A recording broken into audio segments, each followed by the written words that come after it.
अस्सलामु अलैकुम वरहमतुल्लाहि वबरकातुह। नहमदुहु व नुसल्ली अला रसूलिल करीम। अम्मा बाद फ़अऊज़ु बिल्लाहि मिनश शैतानिर रजीम। बिस्मिल्लाहिर रहमानिर रहीम। मुझे अल्लाह पाक की ज़ात से उम्मीद है कि आप सब खैरियत से होंगे, ठीक होंगे इंशाअल्लाह ताला, और आपके तमाम घर वाले अज़ीज़ व क़ारिब ठीक होंगे इंशाअल्लाह ताला। और जो ठीक नहीं है अल्लाह उनको अपने फ़ज़ल से अच्छा कर दे, अल्लाह अपने रसूल पाक के सदक़े उनको अच्छा कर दे, अल्लाह अपने करम से अच्छा कर दे, आमीन सुम्मा आमीन। पिछली वीडियो, गुज़श्ता वीडियो पर आप हज़रात के कमेंट्स, आपकी मोहब्बत, आपकी अपनाइयत से अल्लाह ताला ने बड़ी खुशी दी और बड़ी हौसला अफजाई हुई, और मैं इस पर आप सब का मशकूर हूँ। अल्लाह ताला आप सबको जज़ाए खैर अता फ़रमाए, आमीन। आज हमें टॉपिक दिया गया मोटापे का। मोटापा जिससे कौम परेशान है और जिसके लिए कहा जाता है कि इससे जनाब अली आगे जाके शुगर भी होती है, हाई ब्लड प्रेशर भी होता है, किडनी फेलियर पे भी बंदा जाता है, और दीगर बहुत सारी वजूहात साइन एंड सिस्टम देखकर बताई जाती हैं, देखी जाती हैं। मोटापे के लिए एक आम तस्वुर ये दिया गया हमारे यहाँ, हमारे माशरे में, कि आप फ़लानी चीज़ खा लो मोटापा ख़त्म हो जाएगा, आप फ़लानी चीज़ खा लो मोटापा ख़त्म हो जाएगा। ऐसा नहीं होता। मोटापे के लिए दवा इलाज तो आप कीजिएगा बाद में, उससे पहले जो है, सबसे पहले आपने ये देखना है कि आपका लाइफ स्टाइल क्या है। आपके लाइफ स्टाइल में अगर बाज़ारी खाने हैं, पिज़्ज़ा है, बर्गर है, फ्रिज की ठंडी चीज़ें हैं, तो फिर तो दवा इलाज करना बेकार है, कोई फ़ायदा नहीं होगा, ठीक है। इसी तरीके से बाज़ारी तेल है तो भी फ़ायदा नहीं होगा। चीनी आप बकसरत इस्तेमाल करते हैं तो भी फ़ायदा नहीं होगा, दवा कोई सी भी हो, ठीक है। तो बेहतर है थोड़ा सा लाइफ स्टाइल चेंज कीजिए। सबसे पहले फर्स्ट ऑफ ऑल एक बाज़ारी खाने बिल्कुल बंद, ठीक है। इसके साथ साथ समोसा, पकोड़ा, रोल, पराठा बिल्कुल बंद, फ्रिज का ठंडा पानी बिल्कुल बंद। इसी तरह अगर चीनी इस्तेमाल कर रहे थे तो उससे 1000 गुना बेहतर है कि आप गुड़ या देसी शक्कर इस्तेमाल करें, ठीक है। और इसी तरह कुकिंग ऑयल में अगर आप सारे तेल बंद करके, स्टॉप करके, अगर आप सरसों के तेल को एज आ कुकिंग ऑयल यूज़ करने पर आ जाते हैं, तब तो मामला अच्छा होना पहले दिन से ही शुरू हो जाएगा। ये वो कैफियत और कंडीशंस हैं जिसके बाद आप ठीक होना शुरू हो जाते हैं, आपको दवाएं लगनी शुरू हो जाती हैं।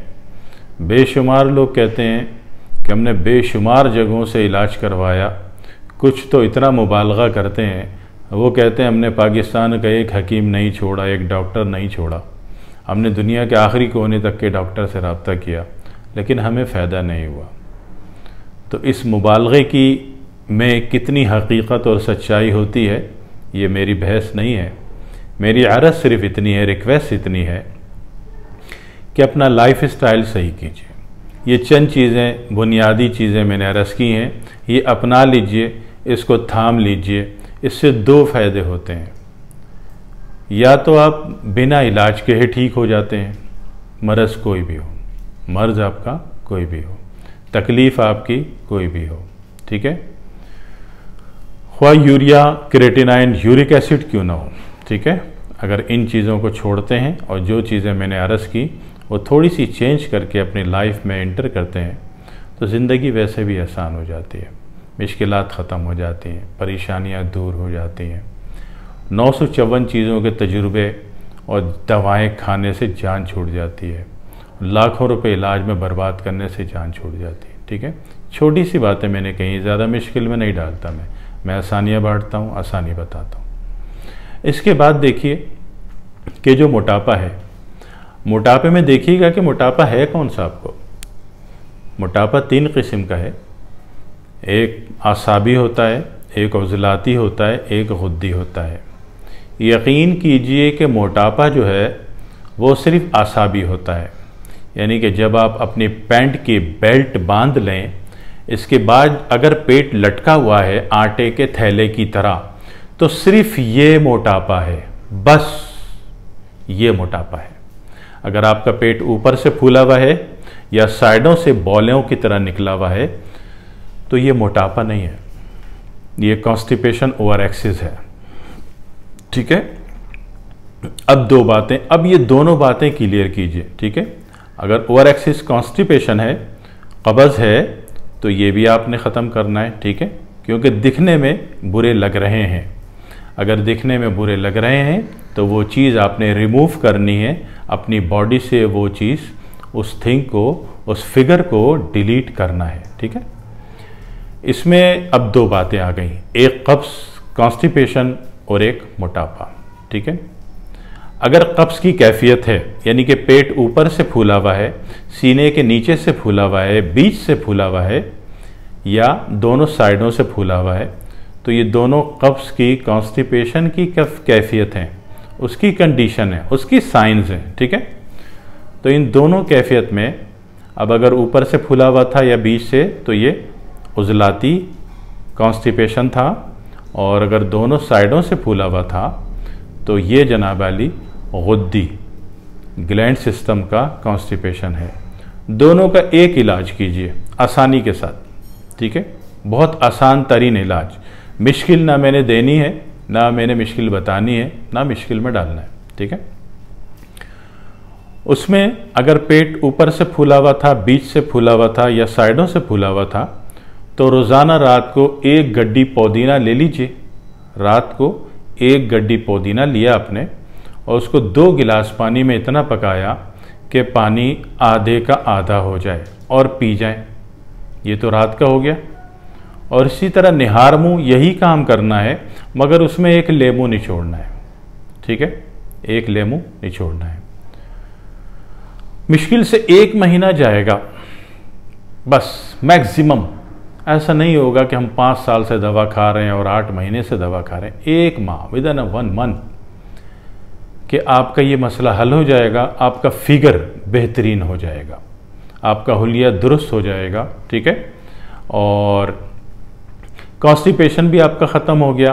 कॉन्स्टिपेशन बज़ाहिर ऐसा लगता है कि जनाब वाली सुबह बाथरूम में गए तो फारिग नहीं हुए, वॉशरूम में गए फारिग नहीं हुए, या मुश्किल से हुए। फारिग तो होते हैं मगर मुश्किल से होते हैं। ठीक है, तो एक तो ये मसला हल हो जाएगा।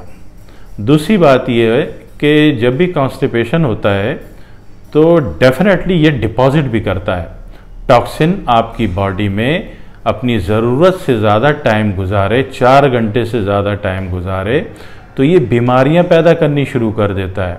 ये टॉक्सिन अपने केमिकल रिएक्शन को जनरेट करता हुआ आपके अंदर अजीब अजीब केमिकल्स पैदा कर देता है, जो कि कुदरत के बनाए हुए नहीं थे, आपके जिस्म को दिए हुए नहीं थे। ठीक है, नतीजे के तौर पर क्या होता है कि जनाब वाली उससे बीमारियां जन्म लेनी शुरू हो जाती हैं। उससे टॉक्सिन जब बढ़ेगा और केमिकलाइजेशन करेगा तो उससे जो नए केमिकल्स पैदा होंगे टॉक्सिन वाइज, टॉक्सिन की वजह से, यकीन कीजिए उससे फिर यूरिया, यूरिक एसिड, क्रेटिनाइन, जोड़ों में दर्द, कमर में दर्द, घुटने में दर्द, ठीक है ना, कंधों में दर्द, कंधों के बीच में दर्द, तो और थकन की कैफियत और सांस फूलना, ये सारी चीज़ें शुरू हो जाती हैं। ठीक है, ये चीज़ें ख़त्म कर लें। ये आपने सिर्फ 1 महीने करना है और आपका मसला हल। ठीक है, ये तो हो गया मेन कॉन्सेप्ट ऑफ कॉन्स्टिपेशन। अब सिर्फ एक चीज़ बची, मोटापा, जिसको हमने कहा था लटका हुआ पेट। पेट अगर लटका हुआ है तो ये मोटापा है। ठीक है, ये आसाबी तहरीक का मोटापा है, और आसाबी तहरीक के मोटापे का जब इलाज करेंगे तब उसमें 2 बातें हैं, एक एहतियात, दूसरा इलाज। ठीक है, एहतियात में ईमानदार आपने होना है। ऐसा नहीं होगा कि आप एहतियात ना करें और मामला बन जाए, ऐसा नहीं होगा। ठीक है, एहतियात तो करनी पड़ेगी। आप अपनी गाड़ी में कितनी एहतियात करते हैं? ठीक है ना, पेट्रोल की जगह आप कुकिंग ऑयल डालते हैं, आप शहद डालते हैं, उसमें जैतून का तेल डाल देते हैं, कुछ भी नहीं डालते। पेट्रोल डालना है तो पेट्रोल ही डालते हैं तो गाड़ी चलेगी। ठीक है, अगर आपने ज़रा सी बेहतियाती की कि जो भी चीज़ मर्जी हाथ में आई जी लुब्रिकेंट तो है ही डाल देते हैं, काम बिगड़ जाएगा। ठीक है, तो एहतियात क्या करनी है आसाबी मोटापे में कि ठंडा दूध, आइसक्रीम, कस्टर्ड, खीर, ये चीज़ें आपको रोकनी पड़ेंगी तादम ठीक होने तक। जब तक आप ठीक नहीं हो जाते उस वक्त तक के लिए ये चीज़ें 100% स्टॉप करनी पड़ेंगी। इस चीज़ को आपके इस अमल को मुआलिज नहीं देख रहा, इसको आपने देखना है, इसमें ईमानदार आपने होना है। ठीक है, आपने, ठीक है, अगर आप ईमानदार होंगे तो रिजल्ट बनता है। वरना ये सोचना कि एक ऐसी दवा मिल जाए जिसमें परहेज़ कोई नहीं, एहतियात कोई नहीं, मसला हल हो जाए, इम्पॉसिबल, नहीं होगा, नहीं हो सकता। ठीक है, थोड़ा सा जबर करना पड़ेगा। आपने अमेरिका जाना है, बड़ी खुशी की बात है, सफ़र की मुशक्क़त तो आपने उठानी पड़ेगी। ठीक है, आपने कहीं भी सफ़र करना है, तरक्की कर रहे हैं, आपका वीज़ा लग गया है, आपकी $2 लाख की जॉब लग गई है, सफ़र की मुशक्क़त तो आपने उठानी है। पासपोर्ट, वीज़ा, टिकट के प्रोसीजर्स में तो गुजरना है, इमिग्रेशन कस्टम की लाइन में तो लगना है। ठीक है, मुशक्क़त उठा रहे हैं ना, तो इसके लिए भी थोड़ी सी एहतियात, मुशक्क़त में तो मैं डालता नहीं, थोड़ी सी एहतियात आसान तरीन कि आपने ठंडा दूध, आइसक्रीम, कस्टर्ड और खीर ये बंद कर दिया, हराम कर दिया कि जब तक मैं ठीक नहीं होऊंगा मैंने ना ये खाना है, मैंने ना ये पीना है। ठीक है, एक बात। दूसरी बात ये कि सुबह और रात 2 टाइम वॉक कीजिए। रात को खाने के बाद तो हर हाल में वॉक करनी है, वरना अगर रात के खाने के बाद बंदा फ़ौरन लेट जाने या बैठ जाने का आदी है तो कोलेस्ट्रॉल लेवल हार्ट पे चढ़ना शुरू हो जाएगा। ठीक है, ये चलना ही चलना है।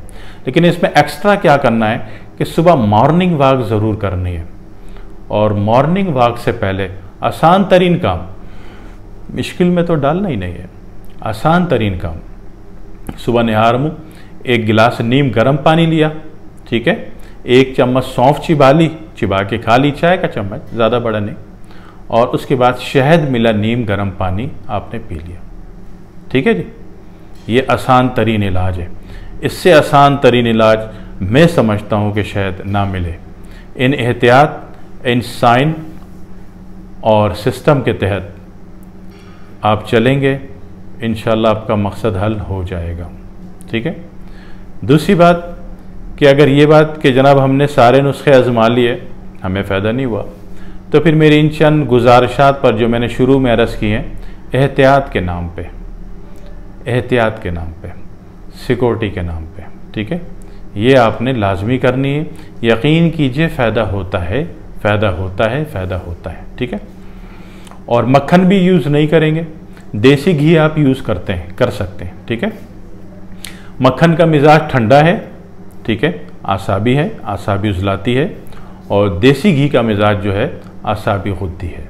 ठीक है, तो देसी घी आप अपने ज़िंदगी में, अपनी लाइफ में इस्तेमाल कर सकते हैं, यूज़ कर सकते हैं और बेदरेक कर सकते हैं। ठीक है, कोई मसला नहीं है।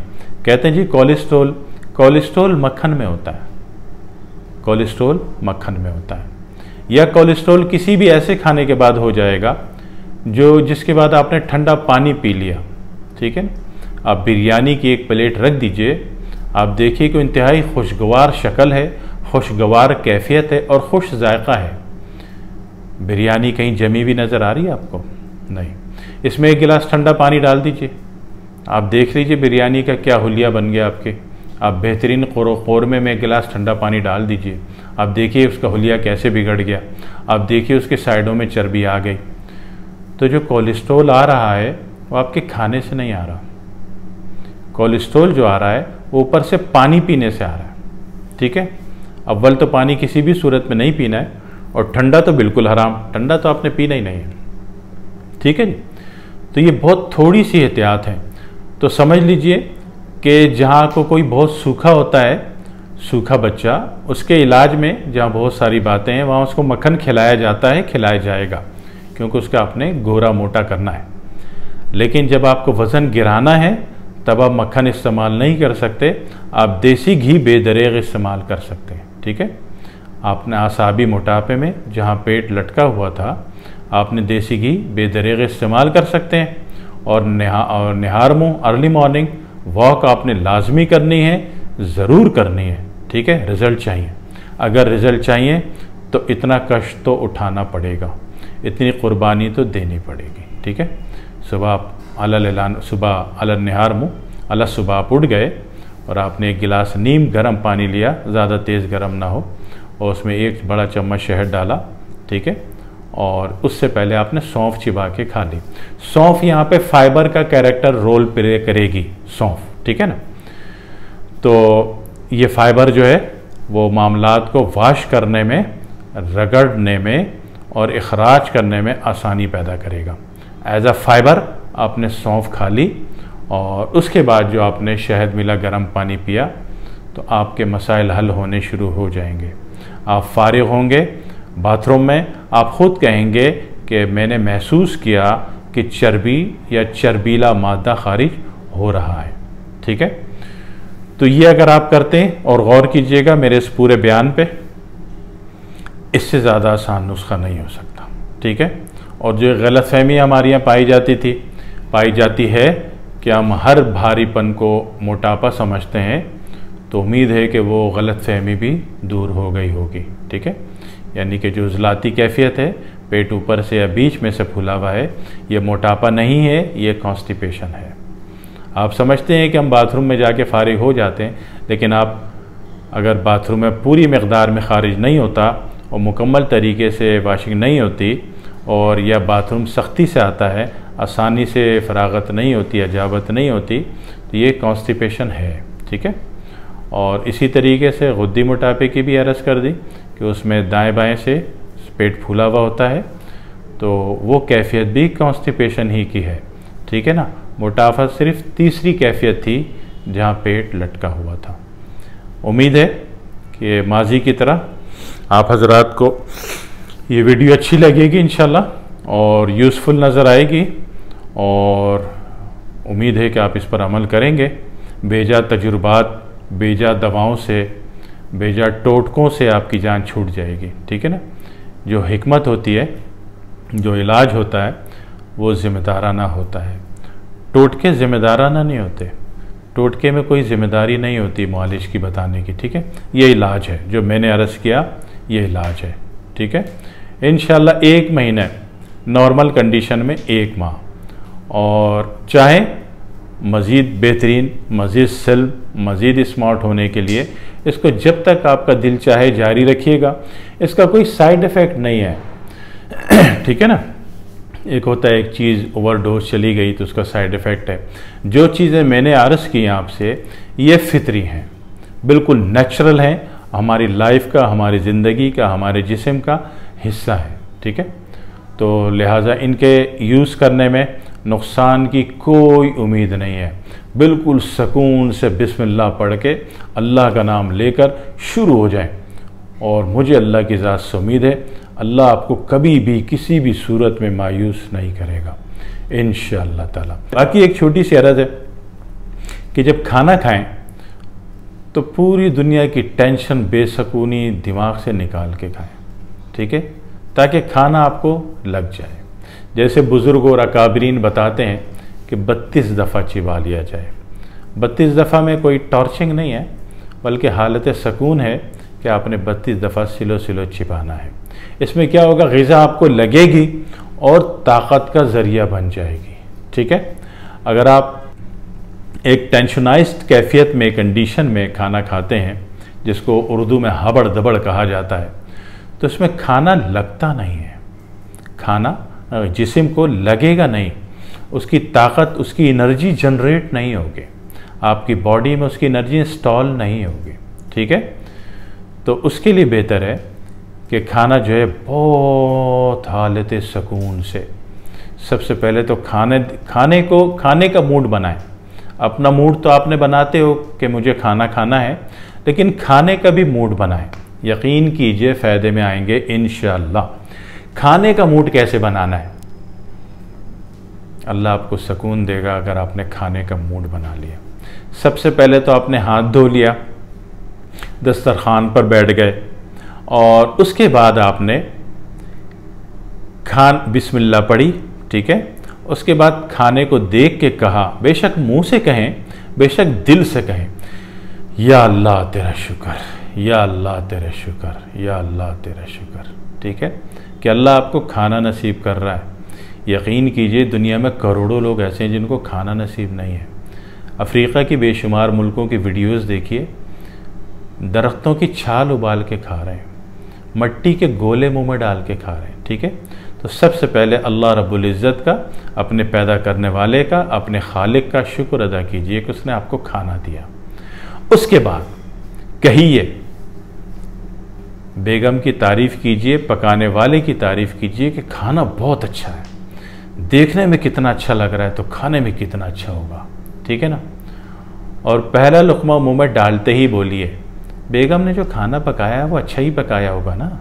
है, बेगम कोनैन तो डाल के नहीं देगी आपके खाने को, उसने अपने तौर पर पूरी एड़ी चोटी लगाई होगी कि खाना अच्छा हो। ठीक है ना। तो पहला लुक़मा खा लेने के बाद फिर बेगम की तारीफ़ कीजिए, पकाने वाले की तारीफ़ कीजिए कि वाह भाई बेहतरीन, क्या बेहतरीन पकाया है, दिल खुश हो गया, मज़ा आ गया। जब भी दो जुमले आप तारीफ़ की कहते हो तो पकाने वाले की पॉजिटिव एनर्जी खाने में दाखिल हो जाती है और वो रोज़ बरोज़ बढ़ती है, वो रोज़ बरोज़ बढ़ती है, उसमें इजाफा होता है। तो ये पॉजिटिव एनर्जी, इससे खाना हील हो जाता है और इसको खाने से आप हील हो जाते हो, आपकी नेगेटिविटी माइनस होनी शुरू हो जाती है। छोटी सी बात कही है मगर गौर ज़रूर कीजिएगा, गौर ज़रूर कीजिएगा। 102 दिन में के अंदर अंदर विदिन 24 आवर अल्लाह आपका दिल खुश कर दे तो इस पर ख़ुद भी अमल कीजिएगा और अल्लाह की हर मखलूक को बताइएगा, नबी पाक की हर उम्मत को बताइएगा। ठीक है, क्योंकि हम सब नबी पाक का हर उम्मती उखरिजत लिन्नास है, लोगों की भलाई नफ़रसानी के लिए निकाला गया है। ठीक है, तअमुरूना बिल मारूफ व तनहौना अनिल मुनकर, अच्छे काम का हुक्म करना है, बुराई से रोकना है। ठीक है, आप जहरीली चीज़ों से बचा लें, अच्छी बातों का, अच्छे हिंट्स का, अच्छी गाइड का दूसरों का एडवाइस कर दें, मशवरा दे दें, अल्लाह उसका भी भला करेगा, अल्लाह आपका भी भला करेगा। ठीक है, मुझे उम्मीद है ये वीडियो आपको ज़रूर पसंद आएगी और अल्लाह ताला इस पर अमल करने की भी तौफीक अता फ़रमाए। आमीन। दुआओं में याद रखिएगा। वस्सलामु अलैकुम व रहमतुल्लाहि व बरकातुहू।